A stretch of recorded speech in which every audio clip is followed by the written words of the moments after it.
Big news! Wayfair's end-of-season sale is here. It's Wayfair's Labor Day clearance. Right now, you can score up to 70% off everything home at Wayfair. Plus, amazing doorbuster deals and 24-hour surprise flash deals on home finds in every style. This is your last chance to score end-of-season savings, and it's happening now. Did we mention fast shipping on everything? Don't wait. Head to wayfair.com today to score up to 70% off now through September 2nd.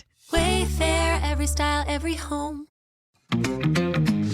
Hey there, True Crime Podcast fans. It's Patrick and Jillian from True Crime Obsessed. Each week on TCO, we recap a true crime documentary everyone's talking about, and we do it with heart, sass, and just the right amount of humor. So if you like the kind of podcast where two good friends chat about a case in a thoughtful way that centers the victims, you really got to check us out. Yeah, we cover the well-known cases that you hear about in the news and the underreported cases that desperately need more attention. For almost 9 years, we've been one of the most popular true crime podcasts out there. We have over 30,000 five-star reviews on Apple Podcasts, and our brand new YouTube channel has over 50,000 subscribers watching our full-length video episodes too. So find and subscribe True Crime Obsessed wherever you get your podcasts. This podcast is intended for mature audiences and discusses topics that may be upsetting. For a full content warning, sources, and resources, please visit the episode notes. Opinions shared by the guests of the show are their own and do not necessarily represent the views of myself, Broken Cycle Media, or Wondery. The podcast and any linked materials should not be misconstrued as a substitution for legal or medical advice. I'm Tiffany Reese, and this is Something Was Wrong.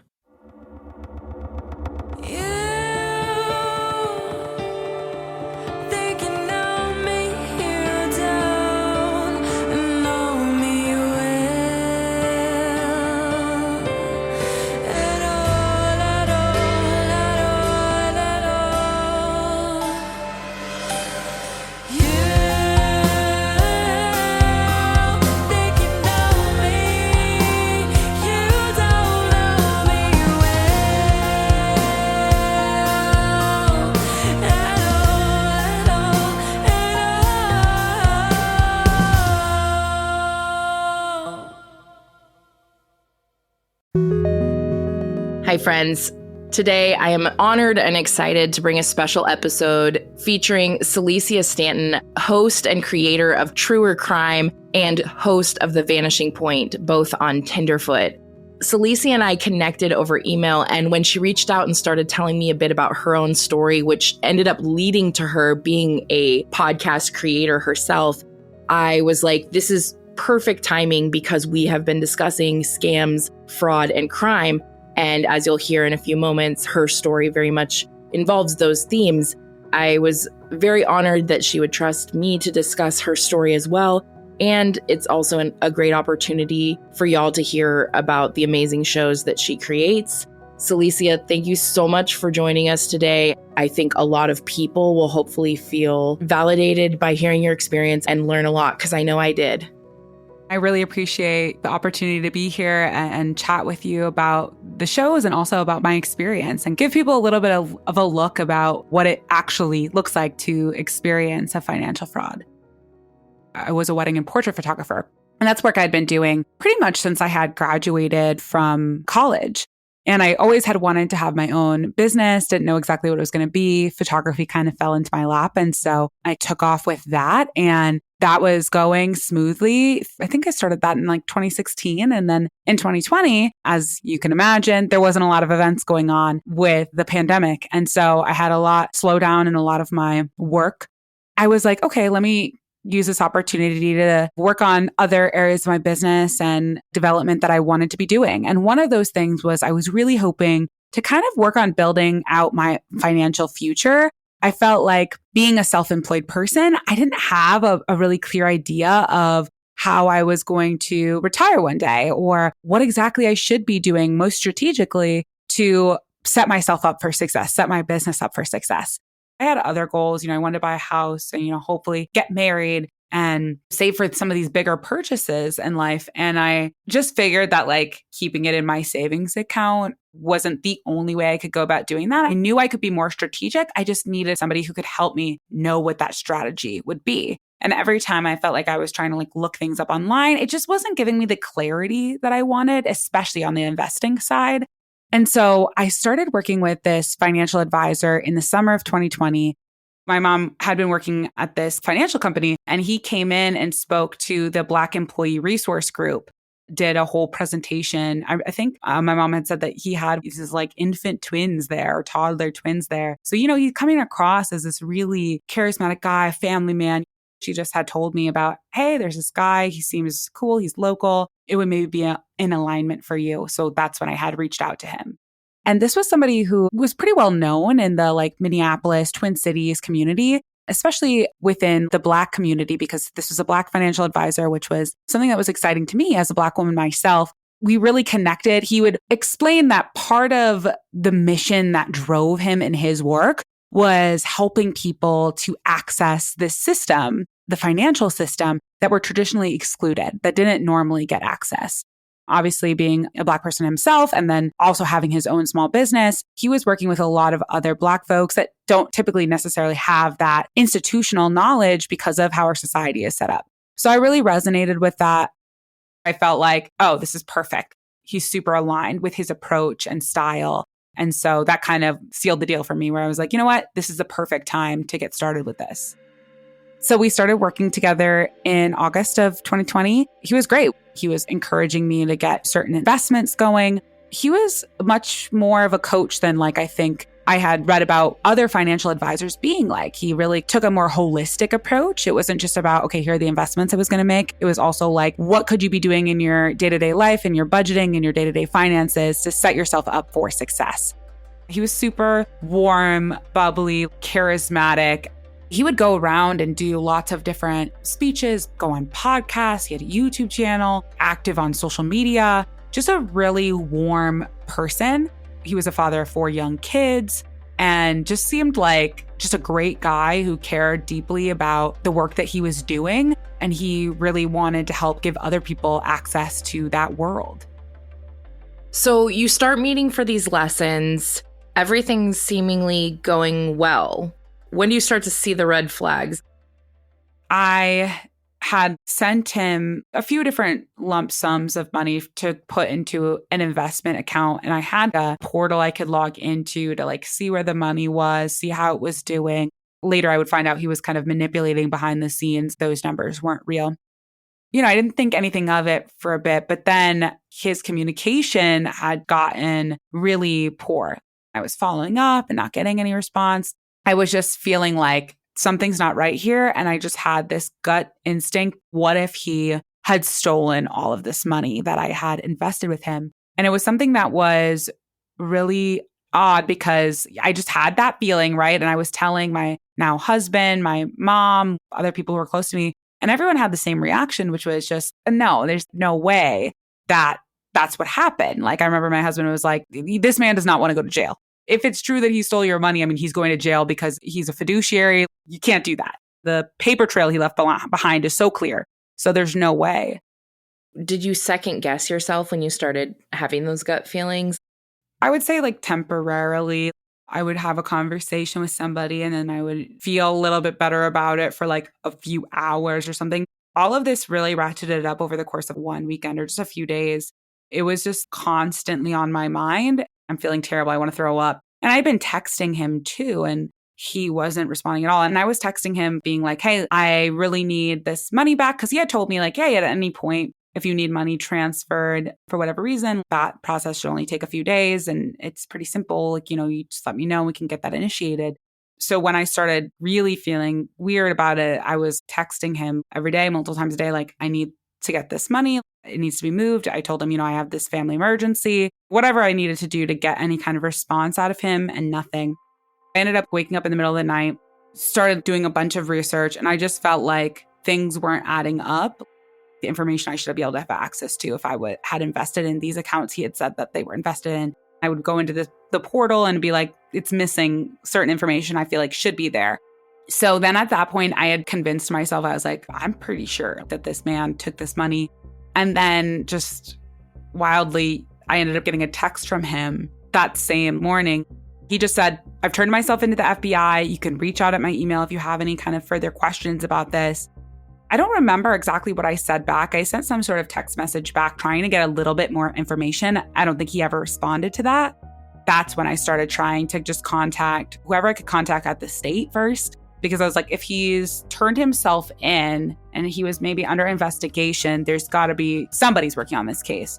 I ended up talking to somebody. I basically started telling my story on the phone, and she was like, oh, I know exactly who this is. I guess she had gotten some other calls or something, or she was just familiar with this case. And so she ended up getting me connected with one of the investigators who had been investigating him. And then I talked on the phone with her and just kind of had to answer some questions, what my experience was like, when and how I had invested with him, what the process of working him had been. She asked me questions like, if you can't receive any of these funds back, how would that impact your life?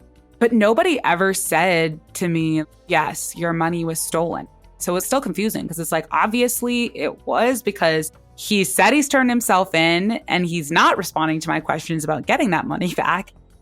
Talking to the investigator, I don't think she could technically outright say like, yes, your money was taken and here's what we've uncovered. I was very much in the dark from the very beginning about what he could have used that money on, where that money could be, what the chances were that I was going to get the money back, if the money had even been stolen, which is like a weird thing to say.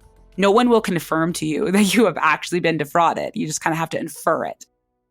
I had to like send this investigator basically everything that I had, like all of our text messages, email exchanges, screenshots of that portal that I was talking about that I could log into, because I guess all of that would have been able to be a part of the investigation and utilized in a case against him. I was assigned a victim's advocate. I don't remember if that was the exact name, but that's essentially the function. It was wild because I was like, wow, I'm getting nothing from this person. They sent me a pamphlet in the mail of things to do to like cope with being defrauded. The things on there were sort of like ridiculous. They were just so unhelpful.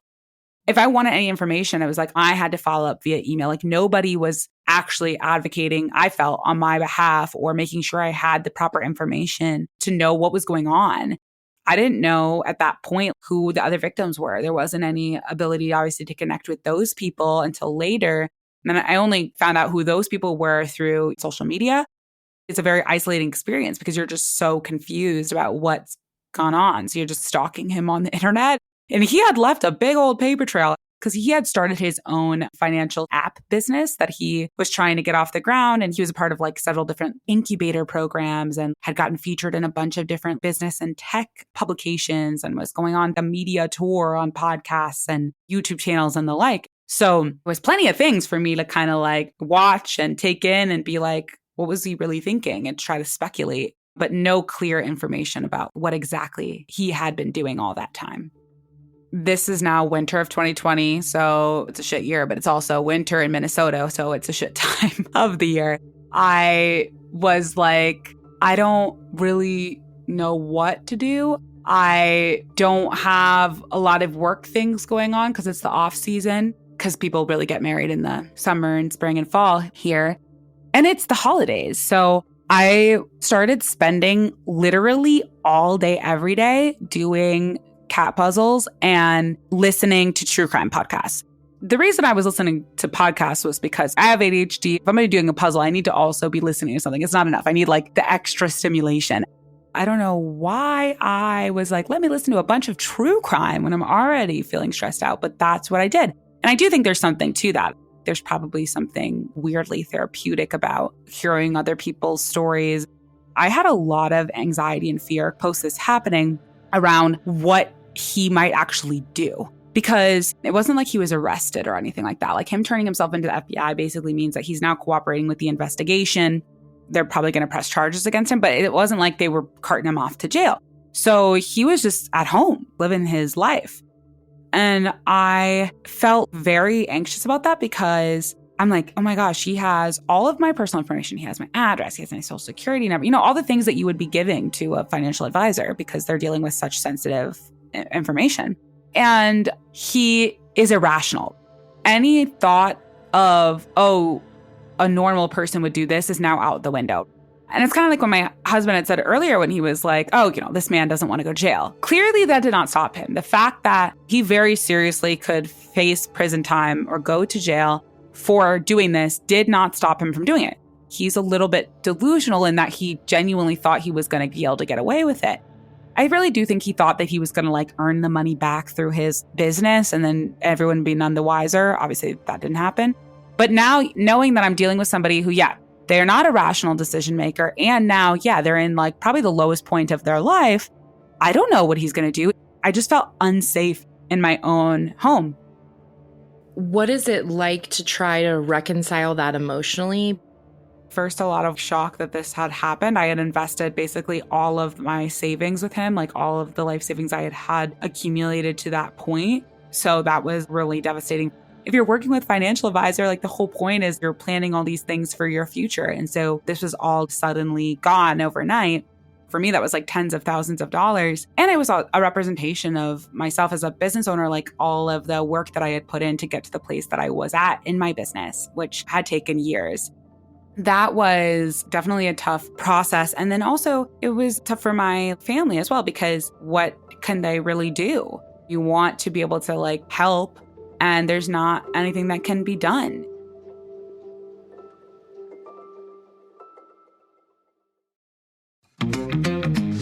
Hey there, True Crime Podcast fans. It's Patrick and Jillian from True Crime Obsessed. Each week on TCO, we recap a true crime documentary everyone's talking about, and we do it with heart, sass, and just the right amount of humor. So if you like the kind of podcast where two good friends chat about a case in a thoughtful way that centers the victims, you really got to check us out. Yeah, we cover the well-known cases that you hear about in the news and the underreported cases that desperately need more attention. For almost 9 years, we've been one of the most popular true crime podcasts out there. We have over 30,000 five-star reviews on Apple Podcasts, and our brand new YouTube channel has over 50,000 subscribers watching our full-length video episodes too. So find and subscribe True Crime Obsessed wherever you get your podcasts.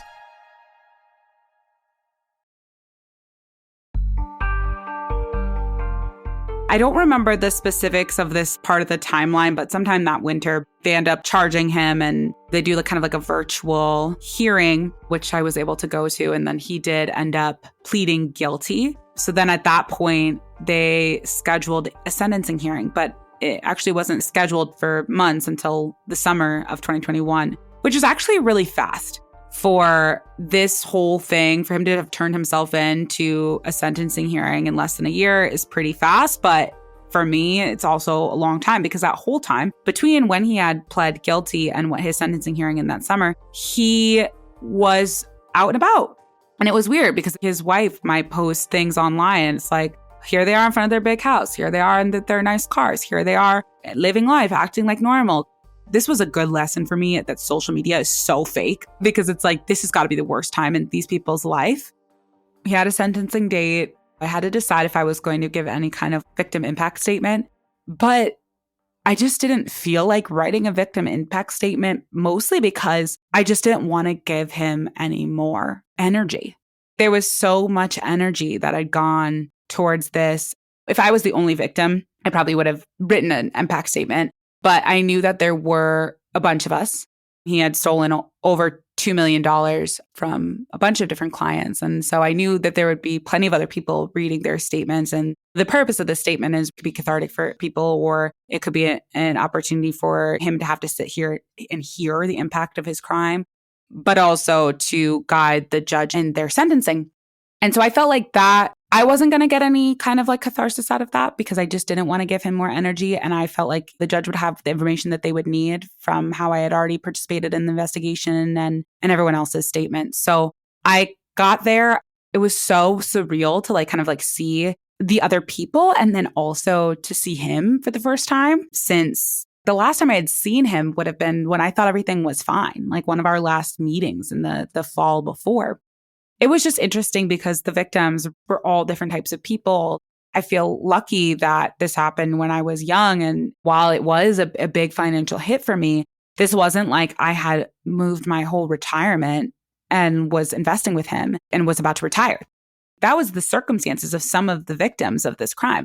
There was one couple in particular who I ended up connecting with and having several conversations with. They were about to retire, had invested their entire retirement with him. And the woman, her sister, had early onset dementia and was in a long-term care facility, which was super expensive. I think it was something like $7,000 a month for her care. They had invested all of her money as well, the money that she had earned prior to her diagnosis. Having early onset dementia, they were like, she could live for a long time. This isn't necessarily something she's going to pass away in the next few years. So we have to consider her care for potentially 10, 20 plus years. That was part of the reason they actually started working with this financial advisor. And he stole all of that money. And to me, I'm just like, how could he have looked in those people's eyes over and over again and did what he did? It's just mind blowing to me. Going there was just like people from all very different walks of life, all different experiences, all different amounts of money, and then hearing everyone's victim impact statements as well. It was just helpful for me to know this is the first opportunity I really got to just hear that it wasn't just me and to hear other people's experiences. It was really wild to see not just that myself and my family and friends who never thought anything was up, but also all these other people fall into this scheme was really alarming. For myself and the other victims of this financial advisor in particular, it was like, this wasn't some random person who didn't actually have the background and skills to be a financial advisor. This wasn't me falling into this really basic scheme. This was complex. He was a fiduciary, meaning that he had extra responsibilities to do what was best for his client legally. He had that training and background. That's one of the things that I feel like as somebody who works in true crime media, just getting exposed to so many different types of stories, whether we're talking about cults or scams or whatever it might be, I think it's super easy to feel like I would never fall for that or I could never be a part of that. Really, I think this experience was learning from me too. It's like anybody can be the victim of these sorts of things. It's set up, oftentimes people who are successful at deceiving others are highly skilled manipulators. He ended up being sentenced to about 7 years of prison time. He isn't eligible for parole, but I do keep getting emails that like his release date is getting moved up and moved up and moved up. So I'm not really sure what's up with that. The victim advocate I had really wasn't helping me through that process. And then he was given months to report to prison. It wasn't like he was sentenced and they took him right away. He had months out until he finally went into prison, I think about 3 months later. Isaiah Leslie Goodman, who was 34 at the time, it was found that from 2017 through November 2020, he defrauded at least 23 of his investor clients out of approximately, in the end, it was totaled over $2,300,000. After the sentencing, did you feel like a sense of closure? For some people, I'm sure that can be helpful. It can feel like closure. But to me, I just don't think I was ever going to feel any sense of closure from the American criminal justice system. I just don't think it's set up for that. I think I felt more closure from working on Truer Crime, from getting to like make meaning out of this in a different way and getting to like tell these stories and find a deeper purpose and take my life in honestly a whole different direction. That was closure for me. That was healing for me. This was procedure. In these cases, people don't get their money back. It's one of those things where, if there is a criminal prosecution, maybe there'll be a punishment for the person who did it. And in this case, there was, and he did end up getting sentenced to time in prison. He's in prison now. He owes restitution. The likelihood that that's going to be paid back in any like significant way is very low. He's in prison, so he's not making money really right now. And they did liquidate some of his assets. That took a really long time, though, like over a year, and distributed it amongst the victims, but it was a really small amount of money. I was somebody who had a lot of opinions about the criminal legal process and about justice and prisons and policing. So that was a really tough thing to reconcile alongside now being the victim of this financial crime and having to go through that process myself. I live in Minneapolis. After George Floyd was murdered, I started posting on Instagram about racial and social justice, sharing my perspective as a young Afro-Latinx woman living in Minneapolis, gay parents. I did debate in high school. I coached debate for 15 years. And I always like to think about things critically. So I was like, can we talk about issues of racial and social justice in a digestible way on the internet? So I started doing that. And I had a lot of those posts really resonate with people. And several of those things go viral. And I really grew a platform and kind of a community on Instagram initially. after that, I kind of was like, I know I want to do more things in this space, but I don't know what that's going to look like. I knew that long term, I didn't want that to just be Instagram because there's a little bit less space for nuance on social media than there is, and maybe something long form like podcasting. For me, all of that was in the backdrop of this happening in the same year.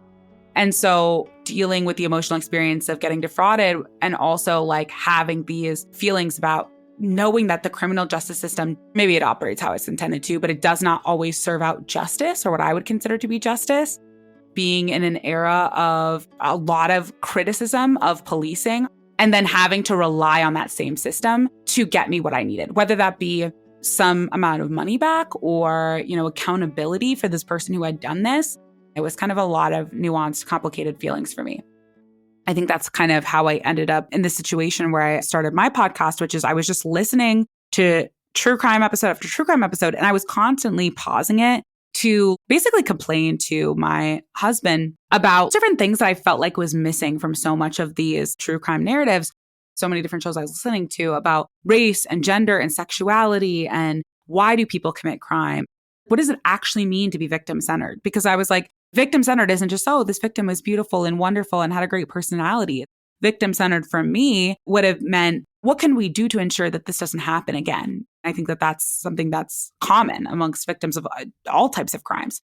And I just felt like, why was so often the takeaway of true crime things like, you should just be afraid of everyone. Anyone could be out to get you. I didn't feel like that was very affirming. Like I just felt like that made me feel more scared. And at a time when I felt already so anxious and fearful, I wanted something that felt connecting. And I was like, couldn't these stories be used to generate empathy, to be nuanced, to make us feel safer and bring us together? I just had been pausing these shows so often, kind of complaining to my husband about it. And eventually he was just like, you know what? Why don't you start your own podcast?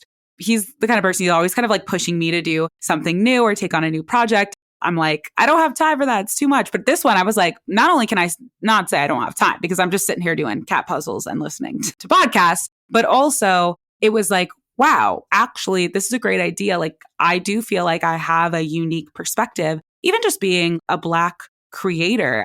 Of course, there's some great Black true crime creators, but there aren't very many. But then also, having my experience navigating the system, but then also having the views that I did and the experience I had around racial and social justice advocacy, I was like, maybe I could create something that would kind of mesh all those things together.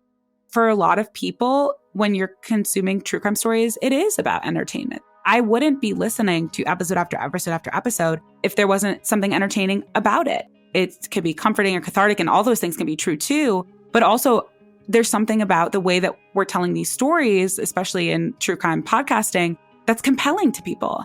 And I felt from the very beginning that if I was going to create a show, I wanted to take the things that I really did like about the true crime genre, which is these ability to tell these really compelling stories and merge it with some of these things that came from my own perspective. I didn't ever want to create a show where it'd be like, that's that podcast hosted by that Black woman. That's that social justice podcast. That's that history true crime podcast. No, I wanted to be a true crime podcast, to sit firmly in that genre, tell a compelling story, but to have the takeaway be a little bit different, to have the nuances show through. And so that is how I ended up coming up with the concept for Truer Crime. I just dove headfirst into that. January of 2021, literally just started writing my first episode, and I was like, let's see what I can come up with. Then in the spring of 2021, I released the first season of Truer Crime completely independently. I had no podcasting experience. I didn't know what was going to become of it. But yeah, it just allowed me to funnel all of these feelings into something tangible and hopefully to help gain visibility for stories that really did need attention.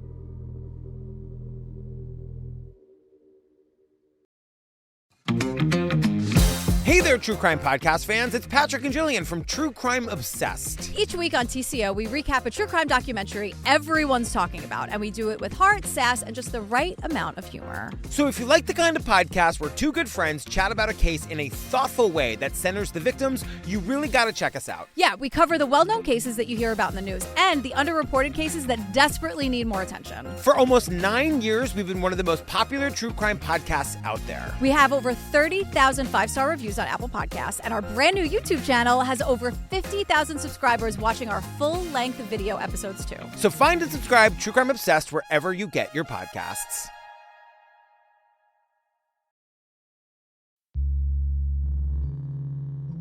When your episode went out and you shared your story with your audience, did you get a lot of feedback? How did it feel to share your story in that way? That episode is pretty different in format than my other episodes. Being my own story, it was just a little bit more off the cuff versus my other episodes are scripted. And usually I'm not covering financial crimes or scams. It's a lot of murders, some sexual assault. So it was different to put that one together, but it felt important to share some of my experience and reflections. And it was really cool. I think a lot of people reached out to me and shared their own stories. A lot of people have had experiences of being a part of a financial fraud scheme or being the victim of a financial crime. And I think there's a lot of shame around it because of this feeling of only a stupid person is going to fall for that. I think it was just kind of validating for people to hear my experience, to be able to connect with that. I feel like it kind of raised questions for people. Like it just opened a dialogue that I thought was interesting just around financial crime and the impact that it can have on people, because financial crime isn't the same as any other crime that you could be the victim of, but it is deeply impactful. There was a study actually on the Bernie Madoff victims, and they found a lot of the same outcomes in terms of mental health, depression, suicidal ideation, all these things amongst those victims as they found amongst victims of violent crime. I think that a lot of that's because money is everything, especially in the United States in a capitalist world. This is how you survive. This is your home. This is your future. This is your dreams. It's your legacy. And it's a major point of stress for people too. When people have enough money to survive and take care of themselves, they're much happier. So I think it was just cool to kind of open up that conversation about the impact of financial crime on people and just think about it in a different way. I, like I said, had no clear expectations about what was going to happen. Started putting out the first episodes, and then I guess it had just fallen into the lap of an agent who was able to connect me with a few different people, set up some meetings. And that's how I ended up getting connected with Tenderfoot TV, and just kind of resonated with some of the other podcasts that they had stories and topics they covered. As an independent creator who was fully funding this myself and didn't have the show season 1 monetized in any way, it was like, how could I make these stories better? How can I move people more with this storytelling? And I was like, I really would love to have music that helps amplify a moment. And I would love to have the resources to maybe reach out to more people, do more interviews, and have better editing and production and all of that. So I was excited about the opportunity to partner with a network that helped me do those things. I ended up working with Tenderfoot, and I started working on some of their other shows. I hosted The Vanishing Point, which came out in 2023. And that was a really cool experience to get to host on a show that wasn't mine, to be a part of a very different story. That series is about Hoopa Valley, which is an area in California. It's a tribal land that a ton of people have gone missing from.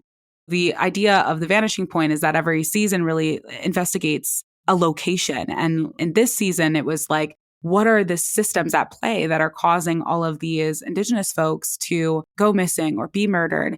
And it's really a broader story about things that are playing out in reservations and in Indigenous communities all across the country.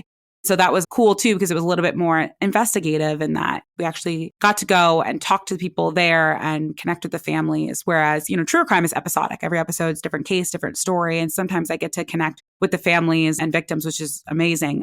It was just a cool opportunity to kind of get to do both things. But for me, then it was like, all right, what's next? And that was True Crime Season 2. So that's what I've been working on for the last several years, is pulling together a group of new stories to share with folks. So this new season just came out on January 20th, which is MLK Day, actually. And we premiered with 2 episodes, one of those being an episode on the assassination of MLK, and specifically the untold story. A lot of folks, if you ask them, like, what do you know about MLK's assassination? They'll tell you not much, like maybe that he was shot at a motel or on a balcony, maybe that the guy was convicted and got sentenced to life in prison.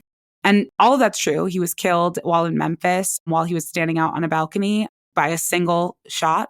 This man named James Earl Ray would eventually go to prison. He'd plead guilty. He was convicted. He was sentenced to 99 years. What a lot of people don't know is that the King family has always sort of doubted that official narrative. They don't think that James Earl Ray was the person who killed King. And in 1999, Coretta Scott King, alongside her children, sued in a civil trial a number of people, including entities of the United States government, saying that the United States government, some organized crime groups, and a bunch of individuals were all involved in a conspiracy to kill MLK. And they won that civil lawsuit. And that happened in 1999. And people don't know about that. I didn't know about that. So we wanted to do a story that really hit at what is that narrative? What is the narrative that the King family believes in? It's truly baffling because King is probably one of the most celebrated heroes in American history. Yet you ask anybody and they know so little about his assassination, but then to think that the United States government or entities like the FBI could have been involved in his killing. And that's something I had heard floating around. I asked a lot of people while writing this episode, like, what do you know? And every once in a while, someone would be like, didn't the CIA kill him or something like that? But that's pretty much the extent of what a lot of people know, unless maybe you were a little bit older at that time or were very plugged in, because the US media did not cover the civil trial, which is absolutely mind-boggling to me. I'm definitely interested in hearing what people think about that episode and just engaging with that case on MLK Day, because so much of his legacy as a civil rights leader has been sort of sanitized in the decades after his death. But then we have 9 other episodes, which are on a variety of topics, all different types of stories. And I'm really excited to get those out there for folks to be able to hear the Truer Crime telling of them. Congratulations on your next season and the launch. That sounds incredibly compelling. And I did not know that either about the 1999 civil case. Another interesting case that you did an episode on in season 1 that leapt out to me was Jonestown, because we covered the story of a family of survivors who escaped Jonestown on season 4 of Something Was Wrong. And that's a really complex case to cover. And you did it in one episode, which is tough to do. Doing an episodic show was always my priority because I felt like episodic true crime is so popular. What would it look like to kind of bridge those worlds between episodic true crime and like a limited series where you have that level of deep research and nuance, but you do try to condense it into the episode, because I felt like there was just so much room in the episodic world for that. It's tough, especially doing a story like Jonestown, which is complex. And on that episode in particular, I really wanted to do right by the few survivors that there were, because they've just been really brought through the ringer in terms of the media. So many of them are very, very fearful to talk to anybody. So I just wanted to try to do justice by that story. And it's tough in a single episode, but hopefully we accomplished some of that. Trying to do cases that are maybe infamous or covered a lot in the true crime world. I wanted to see like, okay, can we do a newer perspective or telling on that? With Jonestown, most people don't know that the large majority of the people who died in Guyana were Black women or Black folks in general. There was this real social justice component to his messaging, racial justice, class inequities, all of those things. Are there any other more infamous cases you are touching on in this new season that listeners might have heard of before that they might be interested in hearing more about? One episode I'm really excited about that we're doing on season 2 is actually a 2-part episode on the Manson murders, which is another super infamous case. A lot of people don't know the details around the fact that Manson was trying to incite a race war. And that was very tied up in what ended up happening in those killings. He tried to pin these killings on the Black Panthers, left all these red herrings at the crime scene, trying to like push authorities in that direction. Those were elements that I had never heard before. I always kind of was like, oh yeah, Manson isn't like a bunch of crazy hippies that went on some killing spree. And it's like, well, there's a lot more to it. In that first episode, we really cover the rise of the Manson family leading up to the murders. And then the second episode is really that trial. That trial at that time was just covered everywhere. And this was decades before O.J. Simpson. If there was any kind of like precursor to the coverage that O.J. Simpson's trial got, it would be this trial. It was just so many news reporters swarming on that building. People had come in from all across the country just to see what was going to happen. That's a 2-part episode that's coming out that I think folks will be interested in hearing. I try to do cases sometimes that get relegated to like the history category. In their first season, we did the Tulsa Race Massacre, for example. And that's a story that I think most people don't really know the details of that because it's not told in a format that's really accessible to people unless you're like a history buff. or really interested in the history of racial injustice in this country. I was like, what would it look like if we told stories that are typically considered history, but in a true crime format? What would these stories sound like if we told them like they were a true crime story? And they are true crime stories. I also like to tell stories that play around with this idea of culpability and who is the perpetrator and who is the victim, because I don't think it's always as clear as some true crime would make it out to be. Oftentimes, it's much more complex. One of the cases that we're covering, this should be out when most people hear this episode. I'm doing an episode on Alice Sebold and Anthony Broadwater. Alice Sebold is the author of the book, The Lovely Bones, which was adapted into a movie. Before Alice Sebold wrote The Lovely Bones, she wrote this book called Lucky, and Lucky is a memoir, and it's actually about her own rape that she was the victim of in college and the subsequent trial that convicted her rapist. The man convicted of her rape was Anthony Broadwater, just a man living in Syracuse, New York at the time. And it turned out Anthony Broadwater was not the person who had assaulted Alice Sebold. And he was convicted and sent to prison, served out his full term, and in recent years was exonerated because of a whole series of wild events that we get into in the episode that involved them trying to adapt this memoir into a movie and running into lots of issues because there were problems with the prosecution against him. Alice Sebold was raped. She was attacked. That did happen. She wrongly identified Anthony Broadwater as her attacker. And that's actually a really common phenomenon, especially cross-racially, which it was in this case. That's a case where it's like, who is the victim and who is the perpetrator? It's really confusing. I really wanted to dive into those nuances. We have another case about a man who is currently on death row in Alabama, who I firmly believe is innocent and whose stakes are literally life and death. His name is DeForest Johnson. So we hope to get his story out there and lots of others too. Very exciting. I can't wait to hear all the new episodes. Will they be released at once or are you releasing them weekly? What's your cadence? At the time everyone listens to this, there'll be 3 episodes out. That MLK episode, another episode will come out on the January 20th, and then we'll be releasing weekly after that on Mondays. As somebody who's been there, going from like strictly independent, just have the passion, an idea and inspiration and channeling your creativity. And now you get to release this content with like a team and the backing and the support. What has that been like for you? It's been awesome. And a major part of the reason I'm super excited about this season 2, I really feel very proud of the episodes. I think that these stories really need some visibility, all different stakes. Some of them are like literally life and death. And in other instances, these families want these stories to be out there. They want people engaging with them. So it's exciting to have been able to do that with some more resources and to just feel really, really good about the end product. I can't wait to hear what people think and the conversations that they might generate. Thank you so much for being willing to connect with me and share about your own experience. It takes a lot of energy to relive a lot of this stuff and revisit it. And I really appreciate you doing so. Of course, I really appreciate, your thoughtful questions and diving into it. It's been almost 5 years since this all happened. And so it's just crazy to think about the direction that my life has taken because, I never would have imagined that I'd be doing this or be talking to you or be in the true crime space. So it's cool to get to reflect on all of that. Truer Crime, my podcast, is available wherever you get your podcasts, The Vanishing Point as well. If you listen, you like it, rating and reviewing helps so much.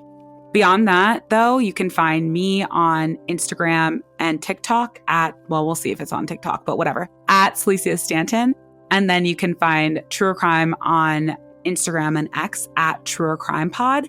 And then I also have a weekly newsletter that I do called Sincerely Celisia. That's on Substack. It's sincerelycelicia.substack.com. And that's where I do kind of musings, cultural commentary, reflections, and then share what I'm into, like the podcasts I've been listening to, articles I'm reading, recipes I'm trying, all that good stuff. So lots of places to find me and keep up with me. And I hope to connect with your listeners for sure.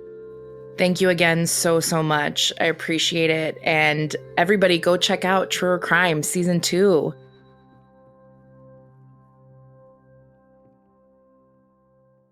Thank you so much for listening. Something Was Wrong is a Broken Cycle Media production, created and produced by me, Tiffany Reese. Thank you so much to our associate producers, Amy B. Chesler and Lily Rowe.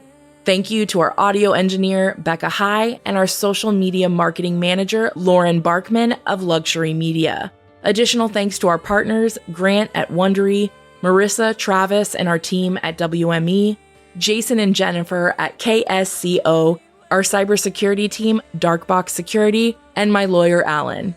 And to all of you who make our show possible with your support and listenership. Special shout out to NeonHoney and GIBBANEZ for covering our theme song, Glad Rag's original song, You Think You, this season. For more music from them, check out the episode notes or your favorite streaming app. In the episode notes, you'll always find content warnings, sources, and resources, with links to our websites and social media as well. Thank you so much to every survivor and ally who has trusted us to help share their stories. We are forever grateful. Until next time, stay safe, friends.